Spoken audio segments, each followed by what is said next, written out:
Starter kit. Starter কিটের হচ্ছে একটা বলবো যে কোনটা দিয়ে হচ্ছে কি কাজ, এবং হচ্ছে আমরা সেমি পার্মানেন্ট মেকআপ লুকের জন্য আমরা কি করতে পারি, বা হোয়াইটেনিং এর জন্য কি করতে পারি, স্কিনকে ব্রাইটেনিং এর জন্য কি করতে পারি, সেটা হচ্ছে একটা দেখছি। নাম্বার 1 থেকে আমি স্টার্ট করি। এটা হচ্ছে এগুলো যা যা কাজ আছে আপু আমি একটু বলি আগে। হ্যাঁ, এখানে যা যা কাজগুলো আছে এগুলো হচ্ছে সবগুলো মাইক্রো নিডলিং, মেসোথেরাপি। আমরা এখন মেসোথেরাপি অন্য যেগুলো ট্রিটমেন্ট আছে হেয়ারের জন্য আছে, তারপর হচ্ছে ফেসের জন্য বিভিন্ন ব্র্যান্ডের বিভিন্ন ধরনের ট্রিটমেন্টগুলো আছে, ওইগুলোকে আমরা মেসোথেরাপি বলি।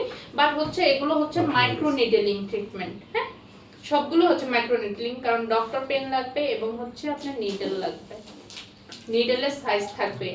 আমি হচ্ছে আপনাদেরকে প্র্যাকটিক্যালি দেখাবো কোনটা দিয়ে এখন কোনটা কাজ হবে সেটা আমি একটু বলে দিই। এটা হচ্ছে আপনার বিবি গ্লোর হচ্ছে স্টার্টার কিট। বিবি গ্লোর স্টার্টার কিটটা হচ্ছে আপনার বিবি গ্লোটা কিসের জন্য, সেমি পার্মানেন্ট একটা মেকআপ লুক দিবে। মেকআপ লুকটা কিন্তু আপনার একদম পার্মানেন্ট থাকবে না, এটা হচ্ছে একটা ট্রিটমেন্ট। অনেকে আছে যে মনে করেন যে একটা প্রোগ্রাম আছে 1 মাস পরে বা 15 দিন পরে চাইলে হচ্ছে একটা ট্রিটমেন্ট নিয়ে গেল, একটা স্কিনকে গ্লো করবে, অটোমেটিকলি একটা ফাউন্ডেশন লুক দিবে। তো ওইটার জন্য হচ্ছে সেমি পার্মানেন্ট এই মেকআপ লুকের জন্য হচ্ছে আপনার বিবি গ্লো ইউজ করে, অনেকেই পার্লারে ইউজ করে, অ্যাসিডিক ক্লিনিকগুলোতে এখন হচ্ছে আপনারা ইউজ করে।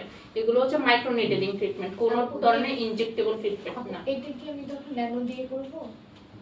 না, এটা হচ্ছে ন্যানো দিয়ে করলে হবে না, এটা হচ্ছে আপনি 36 পি বা 42 পি নিডল দিয়ে করতে হবে।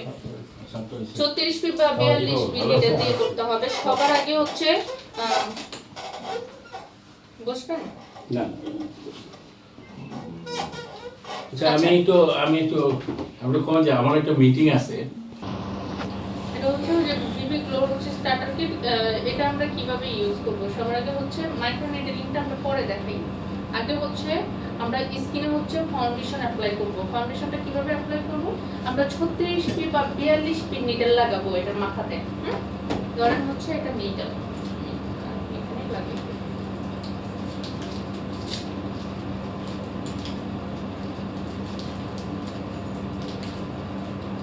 ঠিক আছে, এটা হচ্ছে ডক্টর পেন নিডল হচ্ছে ওয়ান টাইম নিডল। এটা একজনের ক্ষেত্রে একটা ইউজ করতে হবে। একজনের ক্ষেত্রে আপনারা 2-3 বার ইউজ করতে পারবেন, ওনার নাম লিখে রেখে দিলেন, নেক্সট টাইমে আসলে, কারণ একটা দুইটা সেশন দিয়ে তো হয়ে যাবে না, 3টা বা 2টা সেশন লাগতে পারে। ডক্টর পেনের মাথায় হচ্ছে আমি 36 পি বা 42 পি নিডল ইউজ করব। এটা হচ্ছে কিসের জন্য, শুধু হচ্ছে আপনার সেম পার্মানেন্ট মেকআপ লুকের জন্য। এটা হচ্ছে আমরা ন্যানো নিডল দিয়ে করতে পারবো না, কারণ এটা তো হচ্ছে আমরা লেয়ারের মধ্যে ঢুকাই দিব। তো সেই জন্য হচ্ছে ন্যানো দিয়ে করলে সেটা শুধু উপরের লেয়ার পর্যন্তই কাজ করবে, ভিতরে তো আপনার লং লাস্টিং করবে না। এটা তো হচ্ছে তাহলে তো আর মেকআপ লুকটা হলো না। সবার আগে হচ্ছে আমরা ফাউন্ডেশন দিয়ে ফুল ফেসে মাইক্রো নিডলিং করব, চোখ বাদে। মিনিমাম কয় মিনিট করব, 10 মিনিট করতে পারি বা 15 মিনিট করতে পারি, স্কিন বুঝে। যদি সেনসিটিভ স্কিন হয় তাহলে 10 মিনিটের উপরে যাব না। যদি একটু হেলদি স্কিন হয় তাহলে মিনিমাম হচ্ছে 15 মিনিট ধরে হচ্ছে আমরা ফাউন্ডেশন দিয়ে আমরা হচ্ছে মাইক্রো নিডলিং করতে পারি। হ্যাঁ, এখন হচ্ছে ফাউন্ডেশনের পরে কি ইউজ করব, কনসিলার। কনসিলারটা কেন ইউজ করব, যারা হচ্ছে মেয়েরা ভালো বুঝবে, ভাইয়াদের থেকে হচ্ছে আপুরা ভালো বুঝবে, যেটা হচ্ছে কনসিলারটা আমরা কিসের জন্য ইউজ করি। এইগুলো যাদের হচ্ছে ডাবল চিন থাকে বা হচ্ছে একটু চিকগুলো হচ্ছে ফ্যাটি থাকে, এইগুলোকে রিডিউস দেখানোর জন্য হচ্ছে আমরা কনসিলারটা ইউজ করি। আর ব্লাশন তো ইউজ করি বাটারফ্লাই এরিয়াতে, যাতে এই স্কিনটা যাতে এই জায়গাটা যাতে বাটারফ্লাইয়ের মতন হচ্ছে একটু রেডিশ হয়, এই জন্য হচ্ছে আমরা ইউজ করি। আর হচ্ছে এই রেডিশটা কিন্তু আবার হচ্ছে আপনার আমরা যেরকম বিবি গ্লো দেখি যে একদম রেডিশ হয়ে গেল, এই জায়গাগুলোয় লাল হয়ে গেল, এটাতে কিন্তু এরকম হবে না। এটা কিন্তু একদম ন্যাচারাল ওয়েতে আছে। ওইটা যদি করতে হয় তাহলে আলাদা কালার মিক্স করে এখানে দিয়ে মাইক্রো নিডলিং করতে হবে, তাহলে ওই রেডিশটা আপনার কিছুদিন থাকবে। ঠিক আছে, এটা হচ্ছে পার্ট কয়টা থাকলো, পার্ট হচ্ছে 3টা। একটা ধরেন কাস্টমার আসলো, কাস্টমারের ক্ষেত্রে আমার 3টাই ইউজ করতে হচ্ছে। ফাউন্ডেশন দিয়ে সবার আগে স্কিনকে ব্লাশন, এটা হচ্ছে ফাউন্ডেশন, ফুল ফেসে মাইক্রো নিডলিং করব। এখানে দেখেন যে ফাউন্ডেশন কিন্তু আপনার 7টা থাকবে বা 6টা থাকবে, 6টা বা 7টা থাকবে ফাউন্ডেশন। আমরা কিন্তু এটা দিয়ে কিন্তু মিনিমাম 20 জনকে 25 জনকে করতে পারবো এই বক্সটা দিয়ে।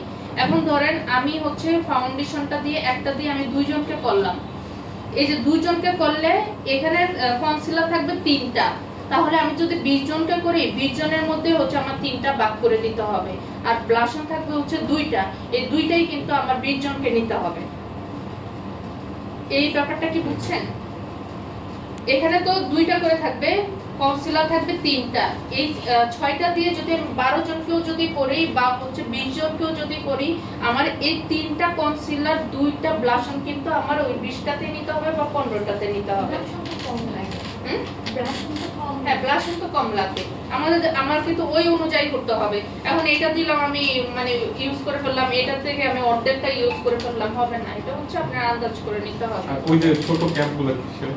এটা হচ্ছে যে ফিক্স করার জন্য, এই যে এটা আমি দেখাবো, কিন্তু প্রসিডিউর যে এভাবে থাকবে, মানে কিভাবে অ্যাপ্লাই করতে হয় ওইটা হচ্ছে আমি অন্য মেডিসিন দিয়ে দেখাই দেব। ঠিক আছে, এটা ক্লিয়ার? আপনি যদি ফিনিশ করতে চাই সেক্ষেত্রে এটা আলাদা কালার হচ্ছে অনেকে লিপ কালার ইউজ করে। কালার সবগুলোকে একই নিডেল দিয়ে করব? একই নিডল দিয়ে বলতে হয় যে ওয়ান টাইম নিডল, এগুলোতে needle one time.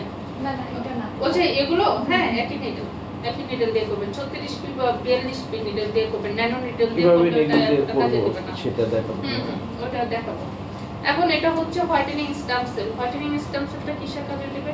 Whitening stem সেলটা হচ্ছে হোয়াইটেনিং, ব্রাইটেনিং, যাদের স্কিনে মেলাজমা থাকবে তাদের ক্ষেত্রেও কিন্তু কাজে দেয়। যাদের স্কিনে হচ্ছে অনেক ধরনের ওপেন পোরস এর প্রবলেম থাকে, স্কিনে কোনো লাবণ্যতা নাই, লাবণ্যতা ফিরিয়ে আনতেও কিন্তু আমরা হোয়াইটেনিং স্টেম সেল ইউজ করি, এবং এখানে যা যা আছে সবগুলো সেম কাজই করবে।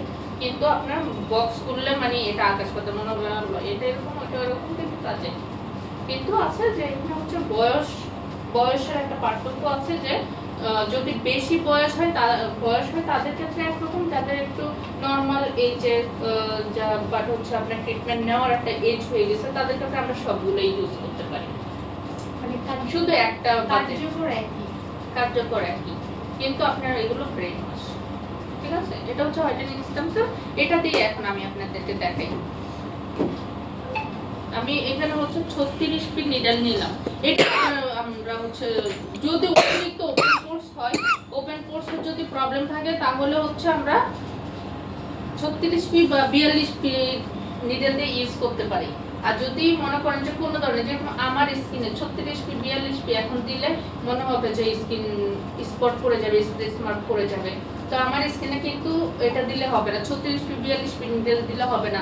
আমার স্কিনে লাগবে হচ্ছে ন্যানো নিডল, এটা দিয়েও দেখে আবার ন্যানোটা দিয়েও দেখে। 12 দিয়েও স্কিন 12টা অনেক শার্প, ওটা দিয়ে করতে গেলে আবার ডক্টর লাগবে, ওটা অনেক শার্প, আপনার মানে না বুঝে দিলে ব্লিডিং হয়ে যাবে। 36 দিয়ে দিলে ব্লিডিং হবে না?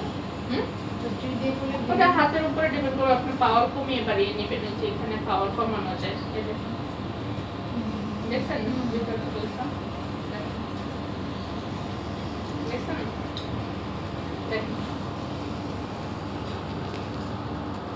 উপরে উঠতেছে নিচে না। এটা হচ্ছে পাওয়ার বাড়ানো কমানোর অপশন আছে।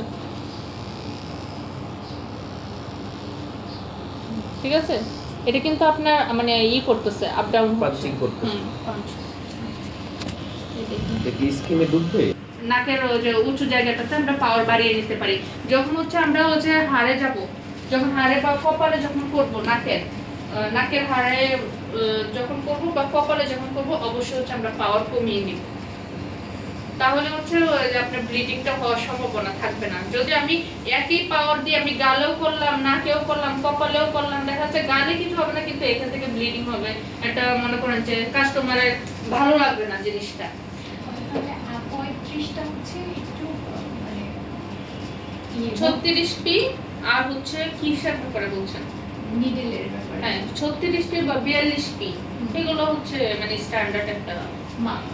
আর এর নিচে নামলে এর নিচে নামলে ওই যে 12 পি, যেরকম অনেক শার্প, 12 28। হ্যাঁ এগুলো অনেক শার্প হয়। শার্প হলে ওইগুলো ডক্টর ছাড়া আবার করা যায় না, ওইগুলো স্কিন আবার আলাদা। ওইগুলো যে ভ্যাম্পায়ার ফেশিয়াল যেটাকে বলে, বা হচ্ছে পিআরপির ক্ষেত্রে আপনি ওইটা দিয়ে করতে পারেন। পিআরপির ক্ষেত্রে আপনি যত ক্ষত করবেন তত স্কিন গ্লাসি পাবেন। আপনি ওই যে হালকা হাতে ব্যথা পায় বমিলা এইগুলো চিন্তা করলে দেখা যাচ্ছে হবে না। আচ্ছা। আপনি পিআরপিতে তো যাদের অনেক একনে আছে বা ইয়ে আছে ওদের ক্ষেত্রে যত মানে ব্লিডিং করা যায় ততই ভালো, যত ক্ষত করা যায় তত রেজাল্ট ভালো। ক্ষত করার পর পিআরপি অ্যাপ্লাই করতে হবে। না আগে পিআরপিটা অ্যাপ্লাই করে তারপরে ক্ষত করতে হবে মাইক্রোনিডলিং, তাহলে ভালো। আর ধরেন ইনজেক্টেবল না করলেও শুধু ক্ষত করলেও হবে, মাইক্রোনিডলিং করলেও হবে। আপনার এইটা হচ্ছে একটা একনে ভালো করার জন্য এবং একটা স্কিনকে টান টান করার জন্য হচ্ছে একদম বেস্ট। পিআরপি হ্যাঁ পিআরপি। দেখ আমি এখন একটু প্র্যাকটিক্যালি আপনি স্কিনকে ওয়াশ করা আছে? শুধু কোলাজেন জেল দেওয়া, কিছুই না। প্রবলেম নাই। ওয়াশ করে আসবো? আমি আপনাদেরকে হ্যাঁ ওয়াশ করে আসি। আমার কমপ্লিট।